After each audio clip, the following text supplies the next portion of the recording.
Hey, Howard. In case you need a lawyer, here's my business card. I'm attorney Howard Ankin. Oh, hey, Howard. If you or someone you know has been hurt at work, Ankin Law can get the medical bills paid, the lost wages reimbursed, Oh, hey, Howard. and the compensation you deserve. Hey, Howard. We're one of the largest filers throughout the state of Illinois of workers' compensation claims. We're here to help. Call 312-6-million. Injury law made personal, that's Ankin Law.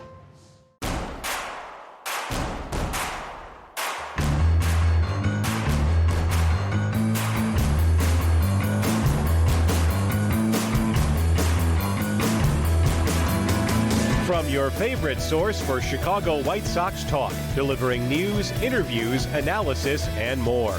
This is the Sox Machine podcast with your hosts, Jim Margulis, James Fegan, and Josh Nelson. Thanks, Robin. Welcome to a new episode of the Sox Machine podcast. I'm your host, Josh Nelson, and it's Tuesday night, January 20th, 2026. To be more specific, it's 10:32 p.m. Central Time on Tuesday night, January 20th, 2026, because the first time in 13 seasons podcasting about the Chicago White Sox, I had to re-record the intro. Towards the end of this episode, enjoy our unedited shock of hearing the news that Chris Getz, according to ESPN's Jeff Passan, has traded Luis Robert Jr. to the New York Mets for Luis Angel Acuna and pitcher Truman Pauly. That has been confirmed by our beat reporter, James Fegan. And James and Jim Margulis are compiling as much information, working our sources within the White Sox to get a better understanding of this trade. More content will be on SoxMachine.com. We are expecting a Zoom press conference with Chris Getz later this week to give us more insight about why this trade went down and what does it mean for the White Sox outfield configuration in 2026.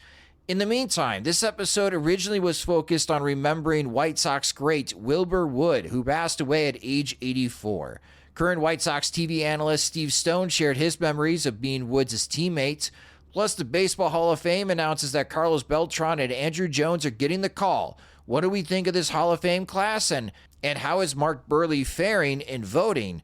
Also at the end, which kind of fell right into the Luis Robert shock, we talk about Michael Conforto. Does that move make sense for the White Sox? Probably makes more sense now, considering what their options are for the outfield after the White Sox traded Luis Robert.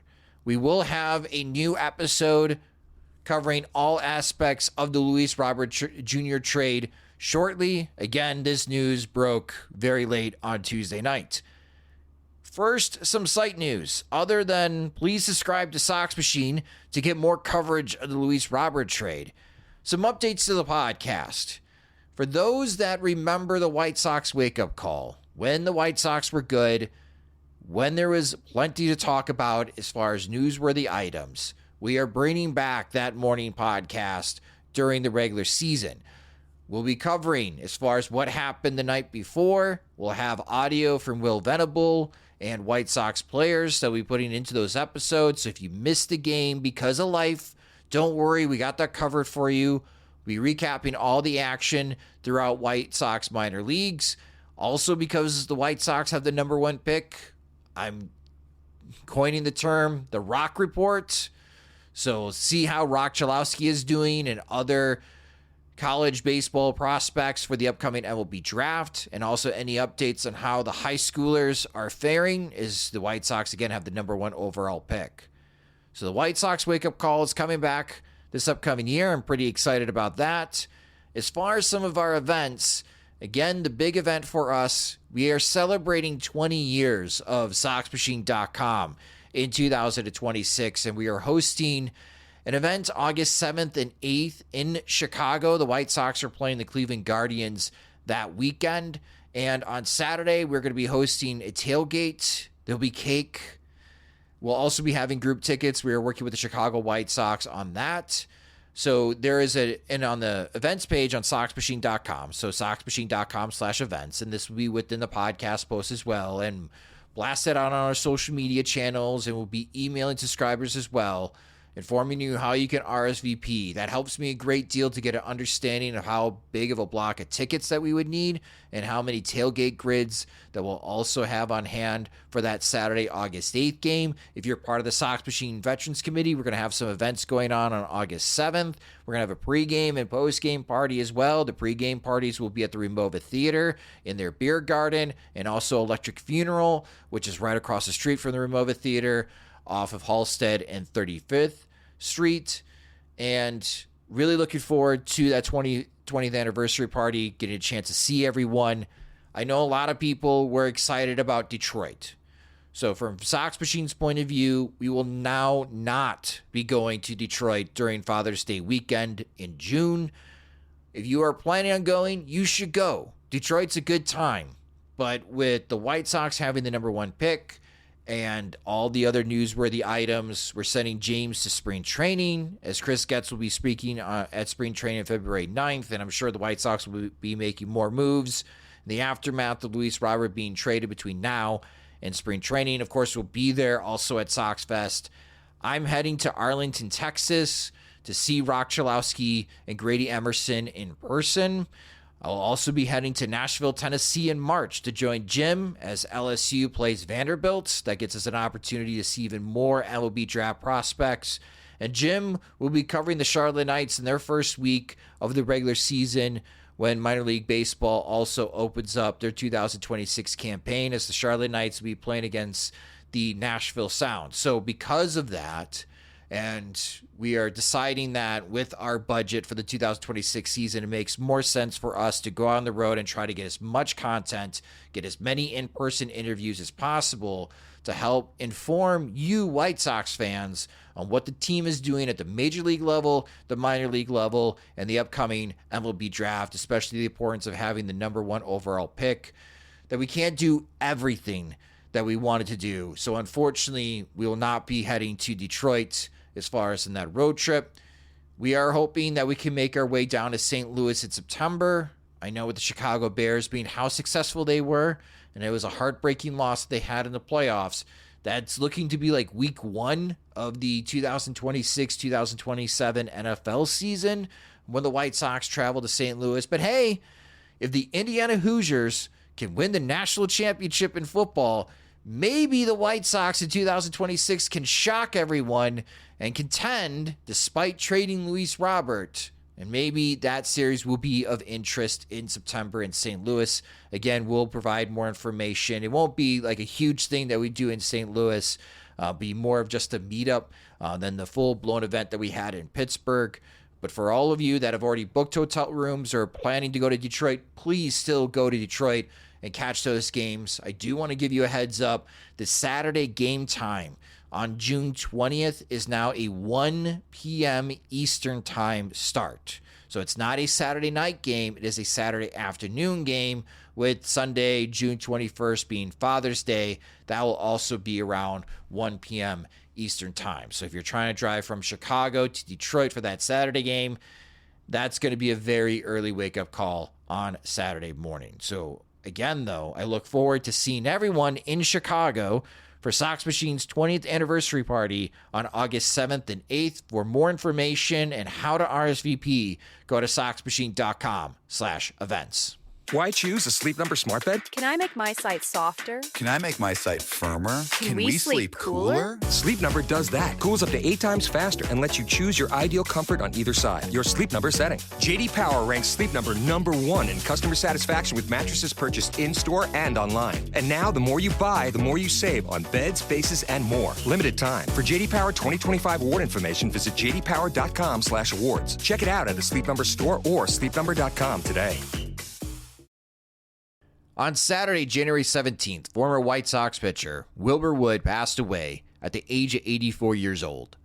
In one of our previous episodes, we talked about if we could go back in time to watch a particular White Sox player, who would it be?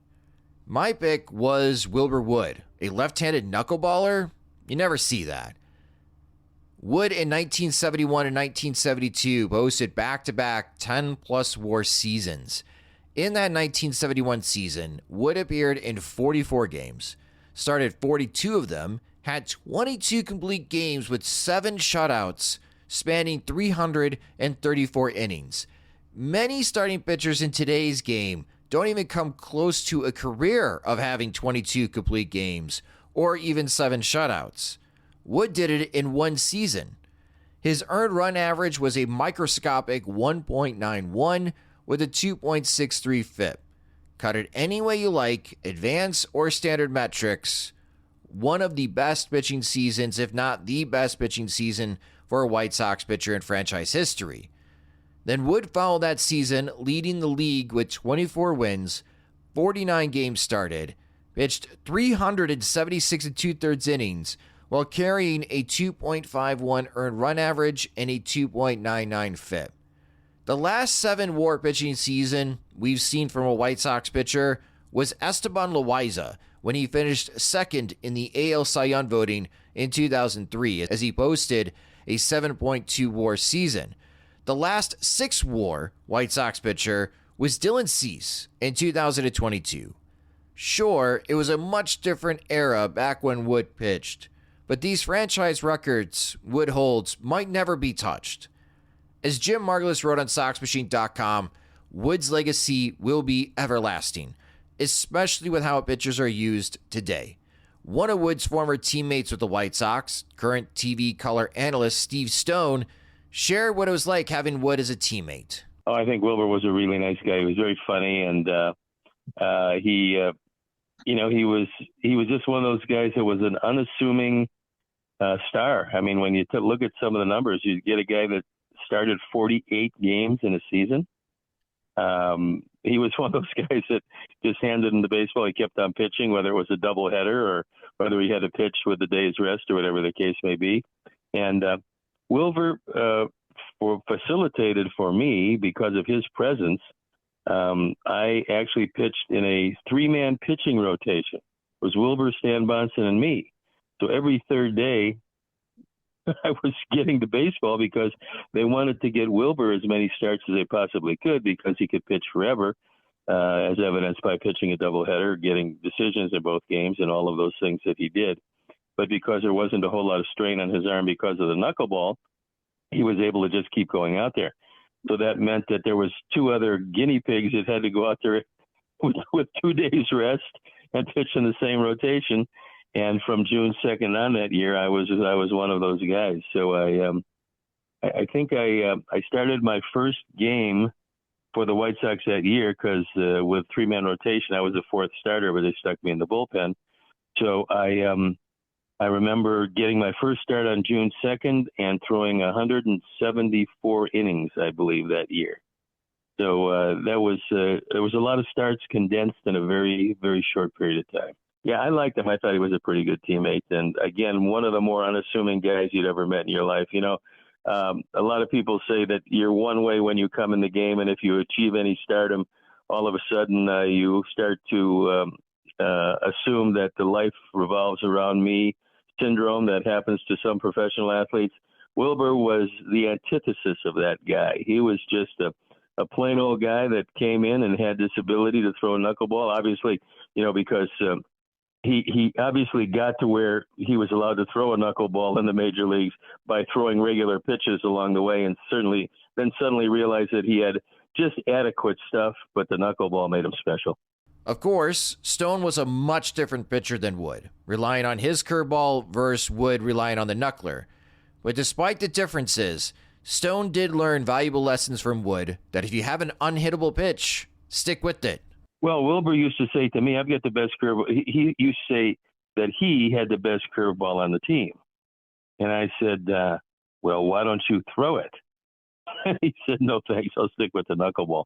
So what I learned was whatever you had as your best pitch, especially if you had one that was fairly close to unhittable when it was executed successfully, go with that pitch. And Wilbur, who was a marginal pitcher, developed the knuckleball, and even more importantly than that, he developed the ability to get it over the plate, which is something a lot of people can throw the knuckleball, they just can't get it over the plate consistently. Wilbur could do that, and so he was, in those days, well, he would be today, if you could find one of your more valuable pitchers, because he ate up so many innings that, would have had to go to somebody else. And eventually that somebody else would have probably given away to the bullpen. Wilbur could throw complete games. He could throw forever. And again, a very valuable man to have on a team, but there weren't a whole lot of Wilburs around. But I think, when we talk about all the guys that have ascended that hill and pitched in Major League Baseball, and you look at all of them and realize how very few guys could master that knuckleball, you could want to be like Wilbur Wood, only, your chances were very slim. So, and also, when you look at it, it seems like most of the knuckleballers were right-handed, and Wilbur was not. Wilbur was left-handed. So that also was kind of against the grain, but he was able to make it work. A devastating comebacker ended Wood's career at the age of 36 years old in 1978. In 12 years with the White Sox, Wood had a career 51.7 WAR, a franchise high since integration back in 1947, besting fellow Southpaws Billy Pierce, Mark Burley, and Chris Sale. Wood also had a career 3.18 ERA with the White Sox, pitched in 578 games, which he had 113 complete games, with 24 shutouts and 57 saves. Why choose a Sleep Number smart bed? Can I make my site softer? Can I make my site firmer? Can we sleep cooler? Sleep Number does that. Cools up to 8 times faster and lets you choose your ideal comfort on either side. Your Sleep Number setting. JD Power ranks Sleep Number #1 in customer satisfaction with mattresses purchased in-store and online. And now, the more you buy, the more you save on beds, bases, and more. Limited time. For JD Power 2025 award information, visit jdpower.com/awards. Check it out at a Sleep Number store or sleepnumber.com today. Joining me now on the Sox Machine podcast is Sox Machine's beat reporter James Fegan and managing editor Jim Margulis. And hello, gentlemen. The Baseball Hall of Fame voting results are in, and joining Jeff Kent at Cooperstown this summer will be Carlos Beltran and Andruw Jones. Beltran makes the 75% threshold in his 4th attempt, and Jones makes it in his 9th attempt. For Chicago White Sox fans, obviously Andruw Jones played the one season in 2010 with the White Sox, but Mark Burley received 20% of the vote in his 6th try, so he's got a long way to go in order to make the Hall of Fame. Jim Margulis, what do you think about this Hall of Fame class with Carlos Beltran and Andruw Jones making the cut? It's a strange one, just because, I would say on the whole, deserving or largely deserving, or at least, they fit in with the class that's already in there. They've been among the best of their positions. You can, quibble, I think, with Kent saying like, well, why aren't some other second basemen in? And, same thing with some center fielders who are one and done, but, they're largely qualified, I would say. The strange thing is that, like, each player, I guess you can kind of pick a bone with the process or the player's resume a little bit. Like it feels like a little bit short of celebrating, just because you have Beltran with the sign stealing scandal. I'm of the opinion that he served his time. He was the only player named because he was retired at that point. He wasn't in the union. So like the league didn't have to worry about hashing out penalties for something that wasn't really on the books and having to go around. So like they just named him, kind of threw him under the bus among the players. And then the managers also suspended for a year, but like Beltran lost a job, a managing gig, and he, it cost him at least 1 year, I would say, on the Hall of Fame ballot. So like, I would say it's time served. Is it like as much time as he deserved? That's probably something to hash out, depending on who you're a fan of and how adversely you were affected. But at least he did serve some time for it. Like Jones is a little weird to me, just because, like, obviously great defensive center fielder, 434 homers, pretty good Hall of Fame case. But I think maybe where I depart a little bit from, say, like the newer class of Hall of Fame voters is that I kind of appreciate a decline phase, like a good prolonged decline phase, like as a sign of skill and a player that can adapt. Like Frank Thomas, the fact that he was able to be productive around foot and ankle issues and still be able to hit, even though he had to sacrifice some things. I thought that was impressive in the way he could kind of just, limit his game, but still find a way to contribute. Like Tim Raines wouldn't be a Hall of Famer if he didn't figure out how to be like an effective role player, a top of the order table setter and left fielder in his 30s. And so like when a guy hits a wall at 30 and doesn't do much else, and in the case of Jones, I think it was largely self-inflicted. He kind of let himself go. I think injuries kind of contributed to that, but it was probably a case and as as you get older, you can understand that if you hurt your knees and all of a sudden you gain weight because all of a sudden it's a lot harder to exercise. But given that he's a top tier athlete, probably should be a little bit more front of mind. So the fact that like he just got to 30 and then like did nothing afterwards, like I would like to see a little bit after 30 if it wasn't like a traumatic injury. So I thought that was a little bit short. And then on top of that, you have the guilty plea for a domestic violence incident with his wife. So like that's those two things together make me think like, I get it, but I'm also not enthusiastic about it. And then, Kent, I think, was just an odd product of a veterans committee that was avoiding other candidates for, PED reasons or PED suspicions. So like all three of them are kind of like, they're good. It's just, are they the guys you want to see? And I think there's some debate about that. Yeah, Beltran, 70 career WAR in 20 seasons with 2,725 career hits, 565 doubles, as Jim mentioned, 435 home runs. I'll never forget Beltran's 2004 postseason run where he hit 8 home runs in 12 playoff games and went 20 for 46 at the plate. Like he was absolutely on fire for the Houston Astros, even though they still fell short to the St. Louis Cardinals in the National League Championship Series. Jones, 62.7 WAR in 17 seasons. He had a 1.9 WAR season with the White Sox in 2010. That was the last time he was above 1 WAR in his career. And at the age of 19, he had 2 home runs in the 1996 World Series. And Jim mentioned the controversies, Beltran cheating scandal with Houston Astros, and Jones arrested in 2012 for domestic violence. His wife did file divorce, but rescinded that divorce order in 2013. James, this gets on your plate pretty soon. You're going to be reaching 10 years, and you'll be soon a a Baseball Hall of Fame voter. Have you thought about the process on how you will handle your first ballot? Yeah. I think, so I was without the BBW card until 2018. So I want to say I have 2 more years of living free and without worries. I don't know if you've ever seen like the movie. It was like with Dev Patel, like a couple of years ago, The Green Knight, where he's like told how he's going to die and he spends the entire movie like dreading it. So like in that sense, I've thought about like my Hall of Fame vote.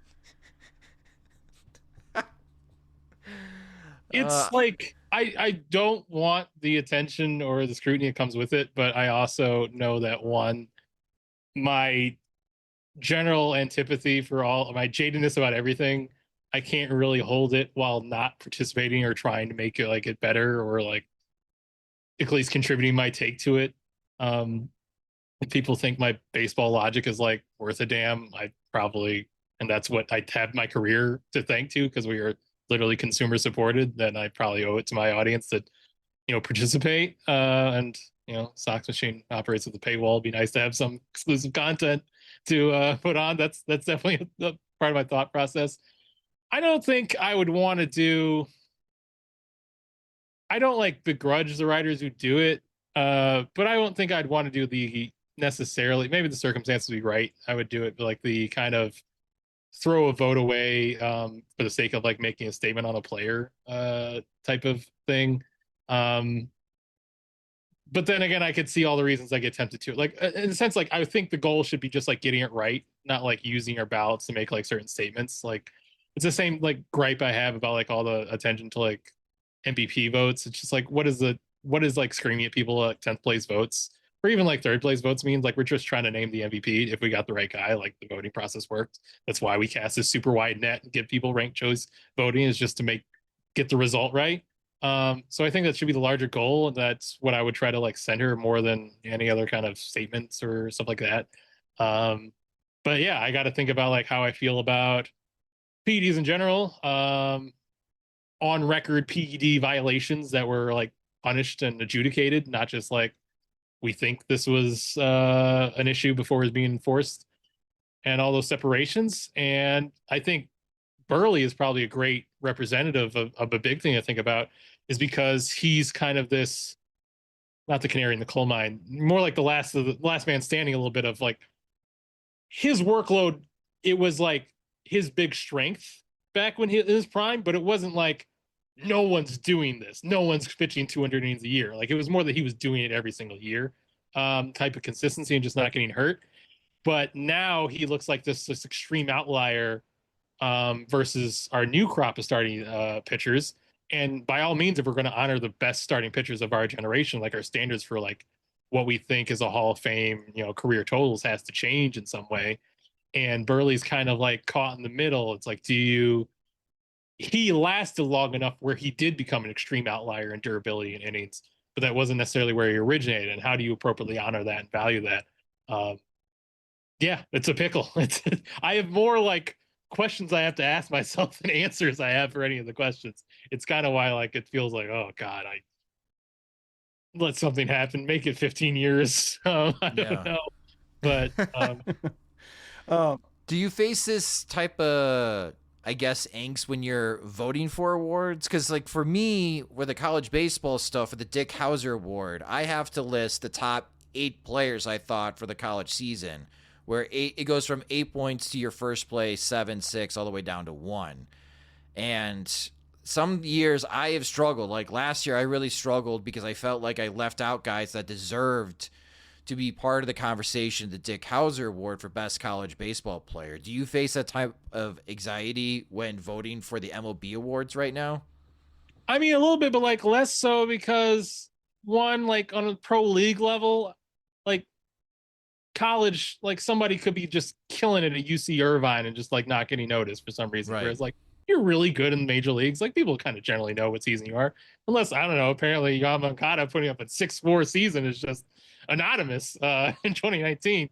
But I try to like back away from that. Wilbur was like, well, who cares about my 9th place vote? Shohei Ohtani is the unanimous MVP. Like, we're going to get this right.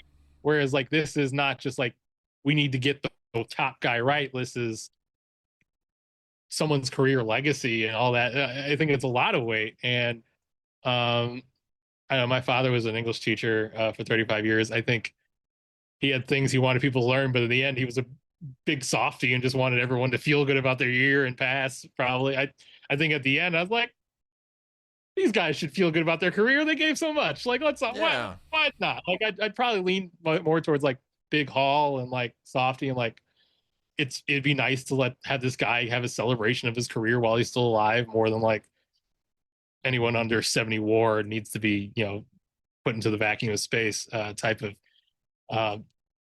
mentality. And so I think it'll be a lot of like hashing out how I feel when I sit down and thus probably inconsistencies year to year that make people think that I'm an idiot. It's more just, I'm just feelsy. I don't know. So we'll see. I don't know. It's a lot to consider. I think if you really take it seriously and see the impact you have on people, like, gosh, I wish I had gotten the vote for the Hall of Fame or before I saw like Dick Hallen's like descendants like crying and hugging over him getting the Hall of Fame. It's like, whoa, like this is not gonna be something I can dash you're off. Gonna be like you're gonna be the equivalent to Hall of Fame votes what Ricky Henderson is to playoff shares. I think I'm going to be like Edgar Allan Poe, where the Hall of Fame ballots, like, I hide it on the floorboard and it's beating. Like, would you have given Gio Gonzalez a vote? One of 3 players of that one. Probably not. No fond memories of Gio. Not that I don't respect Gio Gonzalez, but the COVID year wasn't like big. A lot of bonding with the players that were there just that single season, and I don't think the White Sox would necessarily be like like a Nats writer giving Gio Gonzalez a Hall of Fame vote feels a little bit like more on point than me. Like, I don't know. Heavy person giving like Lucas Giolito an unreasonable Hall of Fame vote. Yeah. I have an idea. If you don't want to vote, that could be a part of our benefits package for our higher tiers. We have to be careful. You probably have to keep that on the low a little bit. Yeah.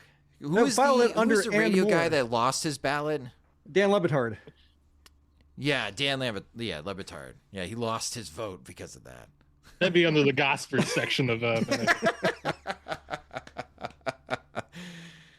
Well, upcoming Hall of Fame ballots. This is from MLB.com's Andruw Simon. Next year, I think you're going to see another big push for Felix Hernandez and Chase Utley. I think Chase Utley is a Hall of Famer. Utley was above 50%, so he just needs one more big push to make the Hall of Fame. But you got Buster Posey, interesting case. His career, to Jim's point, derailed, didn't have a long career, successful career in his 30s, but man, helped the Giants win 3 World Series titles. John Lester will also be on the ballot. When James gets his first opportunity to vote in 2028, Albert Pujols and Yadier Molina will be added to the ballot, so that's an easy one with Pujols. And in 2029, Miguel Cabrera, Zach Greinke, and I'm curious on how baseball writers will vote for Joey Votto. Those are the 3 big names will be added in 2029. I think I can guess how baseball writers will vote for Joey Votto. Okay, you think he gets in? It's a certain generation, like anyone under 45, he'll probably do over 100% with. Check his box twice. But I don't know how Pujols can get in, and the guy who like carved him up in the junior college playoffs wouldn't get in. So something to consider for sure. When the Felix support surprises me, just because I didn't realize he and Burley have the same career ERA plus.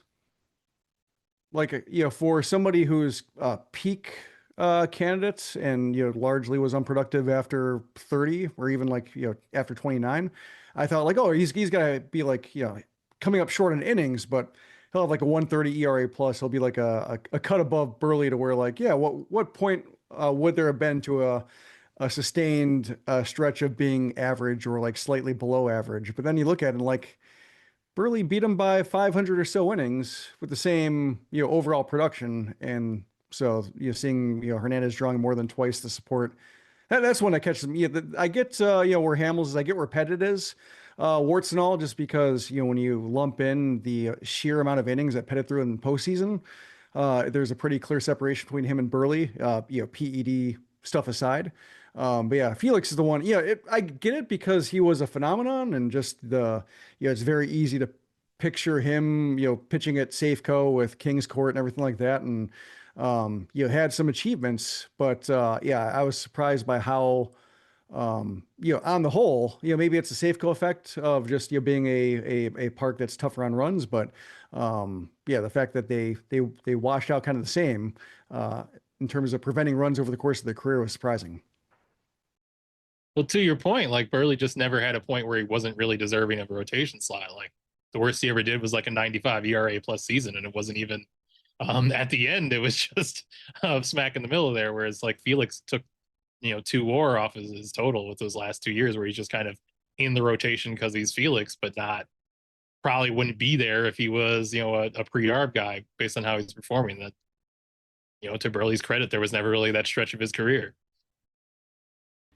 Yeah, I wonder if Burley will eventually make the Hall of Fame through the Veterans Committee.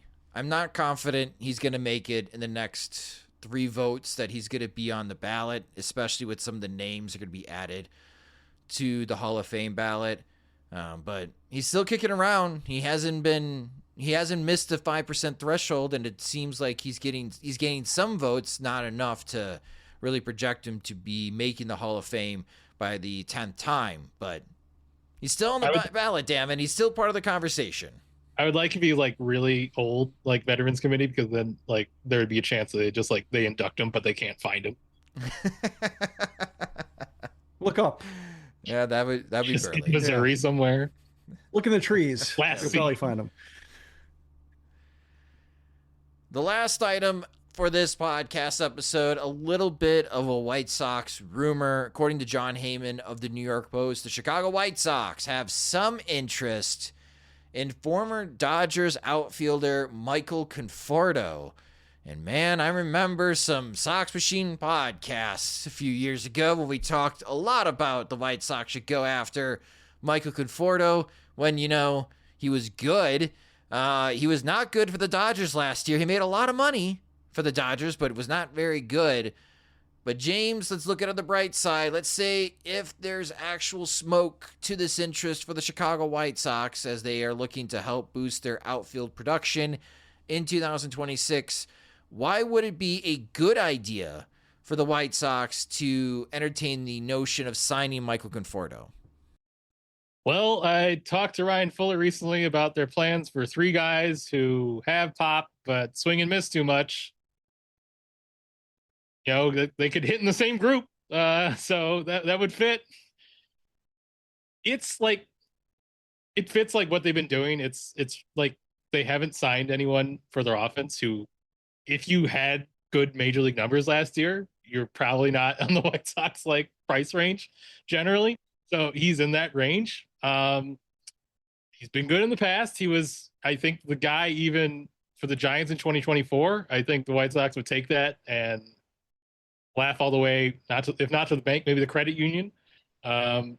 Historically, it's like an 810 OPS against right-handed pitching. That generally fits with what they're doing.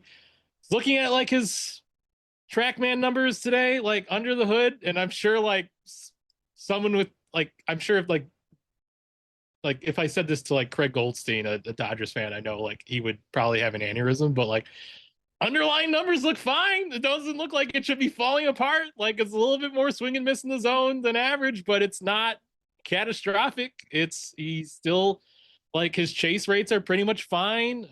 His power is still there.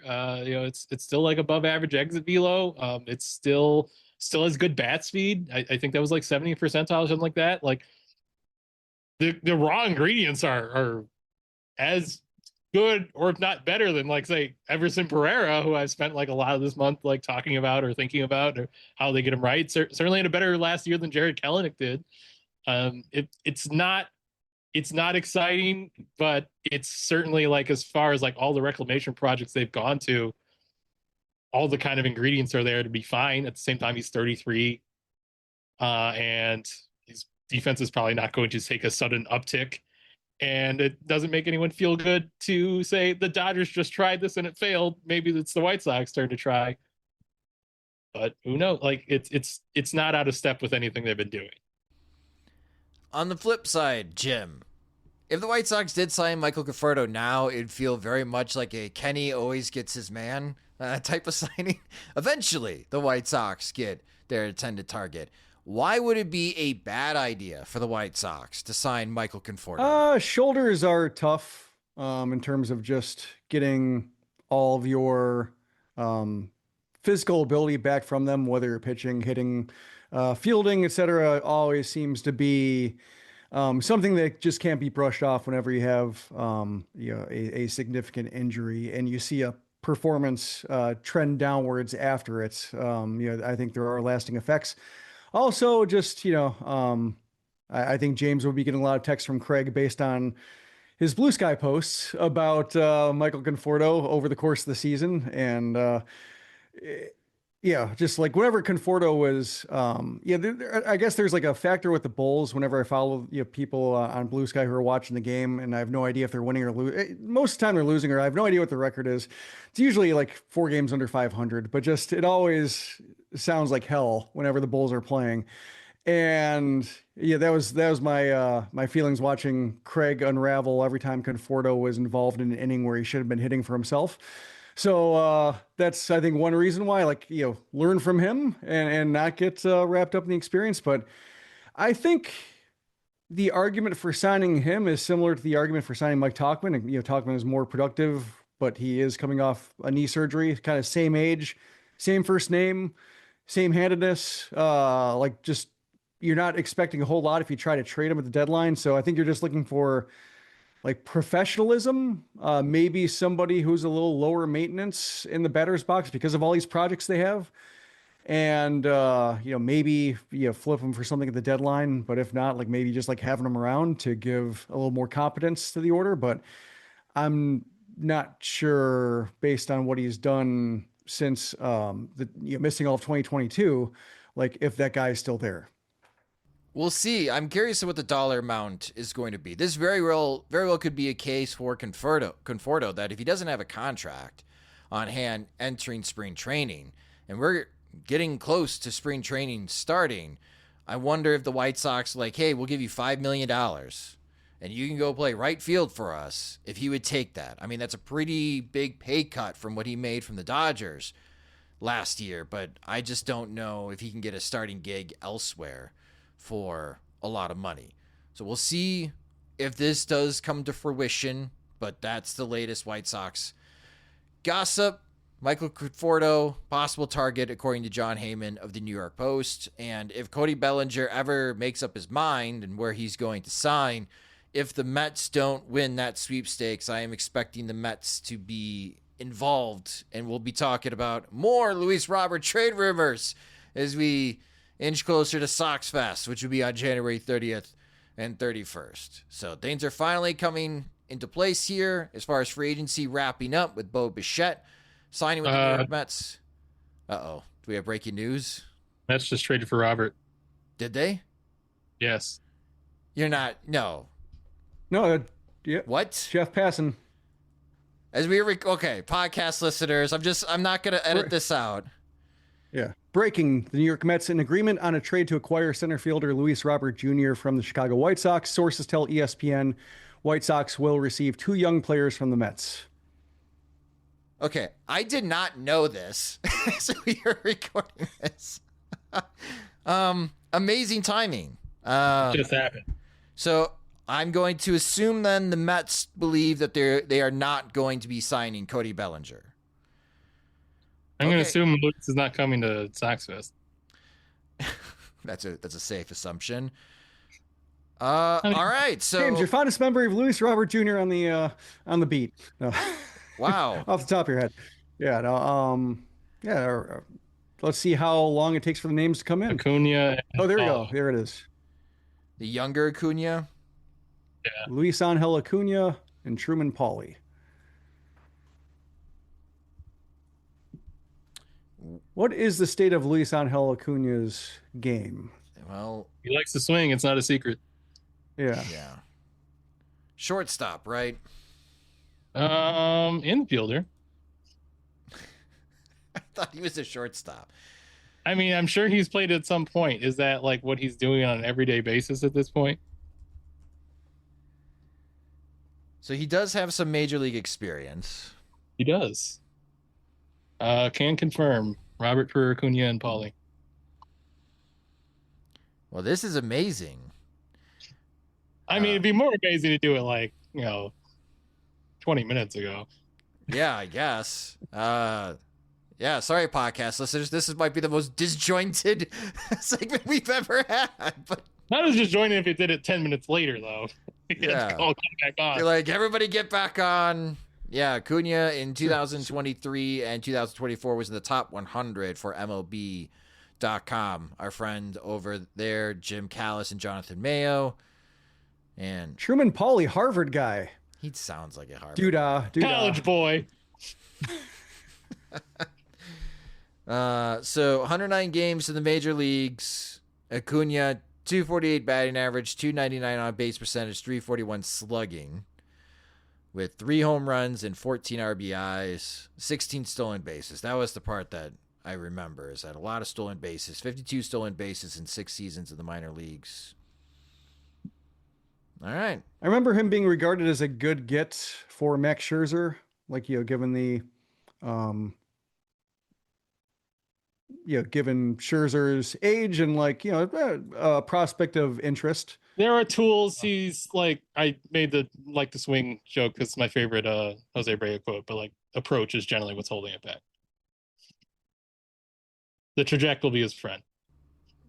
Okay. Well, I am looking forward to the Zoom later this week. Okay, so what is fascinating about this? Cunha has no options. That's what I was looking for. Okay. So another out of Another options out guy. of options guy. This doesn't bode well for Brian Ramos. Or Curtis Or Mead. he's righty, so yeah, Curtis Mead also in trouble. Yeah. But this really... I wonder if he has the athleticism to think about outfield as at least a possibility. I mean, he's 5'8". That's a short outfielder. He's played about half in the Venezuelan Winter League. Okay. Center field, I assume. Half games as shortstop, half games as center. So Okay.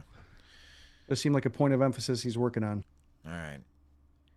if the Mets are just taking on the full salary, that's got to help the White Sox, right? Because that should give Chris Getz some more breathing room.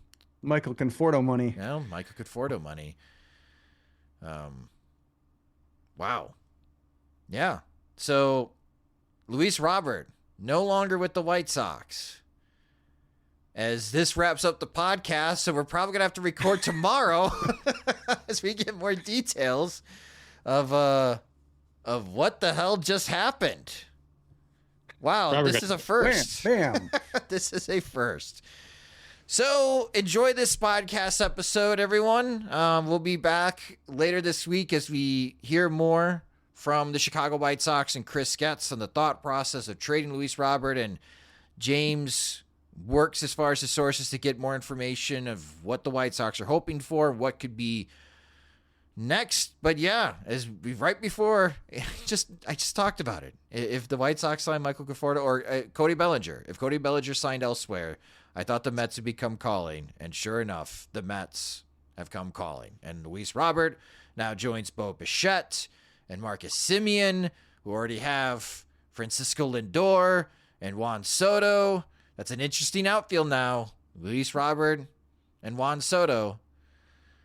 Robert's going to have to cover a lot in the right center gap, but I bet he can still do it. But that will do it for this episode of the Sox Machine podcast. What a way to end it. If you just discovered the Sox Machine podcast, you can subscribe to the show wherever you listen to podcasts, such as Spotify and Apple Music. You could also listen and watch the show on our YouTube channel at youtube.com/Sox Machine. We're going to have more videos there, like a Luis Robert Jr. trade video upcoming that will be on our YouTube channel. So make sure you subscribe to your YouTube channel at youtube.com/Sox Machine. We're on social media on all the platforms at Sox Machine. You can follow James at JR Fegan. You can also follow me at Sox Machine_Josh. We are on Blue Sky at SoxMachine.com. James is JRFegan.SoxMachine.com. And I am Josh.SoxMachine.com. If you enjoy our work, you want full access to all of our coverage of the Chicago White Sox, including the upcoming coverage about this Luis Robert trade. Sign up at SoxMachine.com/products. Monthly plans start at $5. We have annual subscriptions as well. Great time to sign up for an annual subscription as spring training is upcoming, and we'll be sending James down to Arizona to cover the first couple of weeks of spring training. In large thanks to our current subscribers. If you are not a subscriber, again, you can sign up at SoxMachine.com/products. The Sox Machine podcast is a production of SoxMachine.com. You're for all things Chicago White Sox baseball and part of the Blue Wire Podcast Network. Alongside Jim Margulis and James Fegan, I'm Josh Nelson. Thanks for listening and watching.